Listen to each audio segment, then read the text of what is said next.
We watched as Japanese automakers, one by one, began a quiet migration north.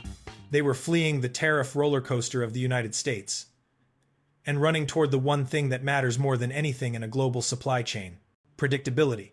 We learned that in the 21st century economy, stability has become its own currency, and Canada, with its open trade policies and steady political climate, was cashing in. That was the story. But what if I told you that entire story, the battle over tariffs, over assembly plants, over the import taxes on finished cars, what if I told you that war is already obsolete? What if the battle we are all watching is merely a skirmish for a war that has already been decided? Because the real war, the one that will define the next 30 years of economic power, has already begun, and it is being fought almost entirely in silence.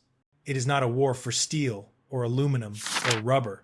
It is the war for what goes inside the next generation of vehicles. It is the EV supply chain war. It is the strategic geopolitical battle for lithium, nickel, and cobalt. These are the elements that power the future. And as Washington has been busy building tariff walls, Canada has been busy building something else entirely: a clean energy bridge directly to Asia. Today, we are not looking at the last war. We are analyzing the next one. This is the story of the silent mineral war, and how Canada is using a masterful combination of resources and policy to strategically bypass the United States and become the single, indispensable anchor for North America's entire electric vehicle future: the bridge economy, Canada's master plan. To understand how Canada is winning the EV race, you must first understand their two-pronged strategic advantage. It's a combination that the United States currently cannot match. The first weapon is the one we already know: policy stability. Have you ever wondered why a company would build a factory in Ontario, where costs can be high, rather than in Ohio or Michigan? Because for a multi-billion-dollar, 30-year investment, policy volatility is the single greatest risk. When investors look at Washington, they see a tariff roller coaster. They see a nation that oscillates wildly between protectionism and free trade, depending on who is in office. When they look at Ottawa, they see clarity. Canada is a key member of the CPTPP, the Comprehensive and Progressive Agreement for Trans-Pacific Partnership. This agreement, which the United States famously abandoned, gives Canada a stable, virtually tariff-free trade corridor with Japan. For a Japanese automaker like Toyota or Honda, this is not a small detail. It is the deciding factor. It means they can build in Canada, shielded from the political chaos of Washington, and operate within a clear, predictable set of rules. But that is only the first weapon. Policy stability is what attracts the investment. The second weapon is what anchors it. And this is the secret that has changed the entire game: the resources. Canada is not just stable, it is rich, extraordinarily rich. As the entire world scrambles for a finite supply of critical minerals, Canada is, quite literally, sitting on a 21st century gold mine. While the US possesses some of these minerals, Canada has vast, accessible reserves of the holy trinity of EV battery production. They are a top global producer of nickel, essential for the high-performance, long-range batteries that Tesla and others crave. They are a primary source of cobalt, and most importantly, the province of Quebec is rapidly emerging as one of the most significant lithium hubs in all of North America.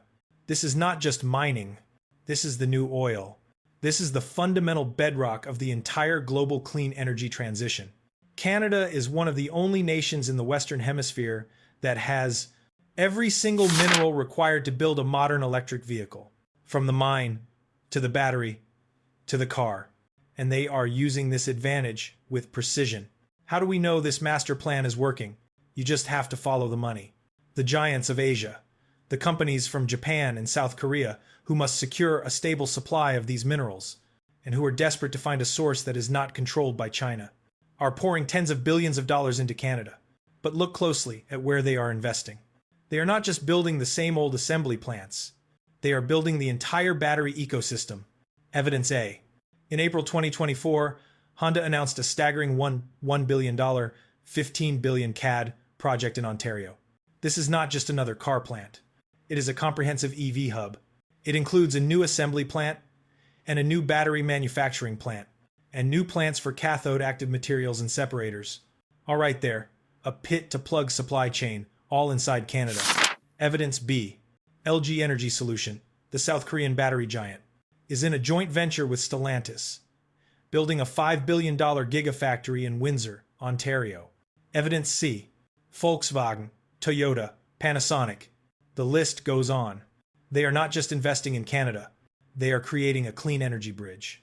A sealed, resilient, high-tech corridor that connects the battery technology of Tokyo and Seoul directly to the raw lithium and nickel of Quebec and Ontario, a bridge that is stable, secure, and profitable. And it has been strategically engineered to bypass the United States entirely. The structural reset America sidelined. What we are witnessing is not a minor shift. It is not just Canada winning a few investments. Economists and supply chain analysts call this a structural reset of global trade. It is a fundamental redrawing of the map, and it forces us to ask the critical question: why would America's closest allies, Japan and South Korea, be so determined to strategically bypass the world's largest consumer market? The answer is a two-part strategic truth that is uncomfortable for many in Washington. Reason number one: they are desperate to avoid the crossfire of the U.S. China technology and trade war. Right now, China dominates the processing of critical minerals. Even if you mine lithium in Australia, it most likely goes to China to be refined. By building a complete all-in-one ecosystem inside Canada, from the Quebec mine to the Ontario battery plant, these Asian companies can create a China-free supply chain and also avoid any future American tariffs on Chinese processed components. Reason number two, and this is the most critical: they are protecting themselves from American policy volatility. The tariff wall that the U.S. began building, the one that was intended to protect American industry, has had the single greatest unintended consequence in modern economic history. It has signaled to the entire world that the U.S. is no longer a predictable partner. It has forced America's own allies to build a new, more reliable, more stable EV supply chain that does not depend on Washington's tariff roller coaster. The tariff wall has, in effect, locked the United States out of the most important supply chain of the next generation. What is the consequence of this?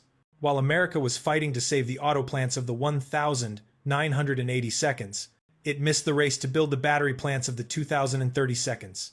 While U.S. policy was focused on slogans, Canada was focused on geology and geopolitics. Canada is now positioning itself as the indispensable bridge economy of North America. It is the only stable, resource-rich nation that can connect Asian technology to the North American market. Without the political risk, the detour that we spoke of in our last report, the one that global companies were taking around U.S. tariffs, is now becoming the main highway. And it's not just Japanese automakers. European and South Korean manufacturers are following the exact same playbook. The road to North America's auto future no longer runs through Detroit. It runs through Ontario and Quebec. In the 1,980 seconds under President Reagan's tariffs, Canada became what economists called North America's industrial backdoor, a clever way to bypass U.S. import limits. Today, in the EV battery war, Canada is no longer the back door. It is the front door. The thesis and the future. The quiet migration of Japanese automakers was never the real story. It was just the opening chapter. The real story, the silent mineral war, is being written right now, and the thesis is undeniable. While the U.S. was absorbed in the political chaos of its old tariff wars, Canada quietly and methodically won the next war. By combining its immense wealth of Canada-critical minerals with unwavering policy stability, it has built a clean energy bridge to Asia. It has engineered a structural reset of the entire continent's economy, and it has left the United States strategically isolated. As this new energy and manufacturing map is being drawn, it forces us to ask a profound question. Do you believe the United States has fallen asleep at the wheel?